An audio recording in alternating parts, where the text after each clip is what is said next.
माननीय सर्वोच्च न्यायालयाने स्वतःहून दखल घेत लहान मुलावरील हल्ले, नागरिकांचा मृत्यू, मनपा आणि सरकारच्या बाबतीत निष्क्रियता या प्रश्नावरती तीव्र नाराजी व्यक्त केली। अध्यक्ष महोदय, माननीय न्यायालयाने म्हटलेलं आहे की अशा घटना भारताची प्रतिमा मलिन करणाऱ्या ठरतात।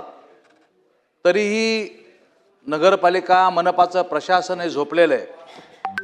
अध्यक्ष महोदय, माझ्या जालना शहरातला मूळ प्रश्न होता, त्याला खरं पुन्हा त्यात काही जोडलं गेलं। अध्यक्ष महाराज, अर्जुन नगरमध्ये श्रद्धा पाटोळे नावाची 7 वर्षाची मुलगी आई वडिलाच्या समोर कुत्र्याने उचलून नेली आणि संपूर्ण मुलगी अध्यक्ष महाराज खाऊन टाकली, मारून टाकली।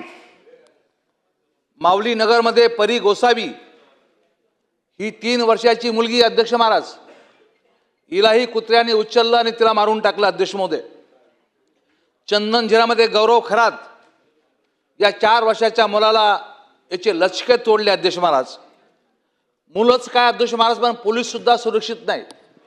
भोकरदनमध्ये किशोर मोरे नावाचा पोलीस कॉन्स्टेबल, याचेही लचके अशाच कुत्र्याने तोडले। अध्यक्ष महाराज, 15 दिवसामध्ये 93 लोकांवर या कुत्र्यांनी हल्ला केला अलीकडच्या कालखंडामध्ये। अध्यक्ष महोदय, रस्त्यावरती आता कुत्र्याची दहशत आहे, टोळ्यांची दहशत तर होतीच अध्यक्ष महाराज, पण आता या नवीन टोळ्या जन्माला आलेल्या आहेत कुत्र्यांच्या, आणि या टोळ्यांच्या माध्यमातून जर 15 दिवसामध्ये 93 लोकांवरती हमला होत असेल तर मनपा प्रशासन किंवा राज्य सरकार कोणती गंभीर स्वरूपाची कारवाई करतं?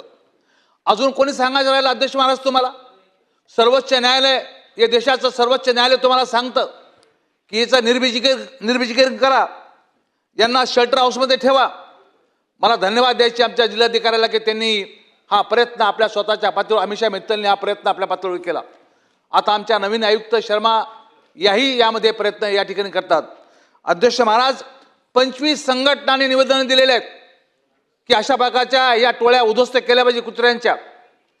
अध्यक्ष महाराज, का सरकार आणि मनपा सरकार का कमी पडतं? अध्यक्ष महोदय, माझा प्रश्न असा अध्यक्ष महाराज, तातडीनं वार लेवलवर या सर्व मोकाट कुत्र्यांचा बंदोबस्त कधी केला जाईल?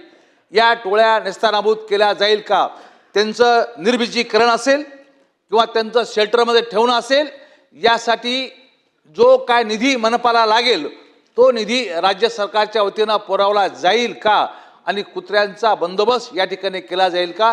एवढी विनंती मी आपल्या माध्यमातून सरकारला करतो आणि मुर्जी भाईला सुद्धा धन्यवाद देतो की त्यांनी मला संधी दिली।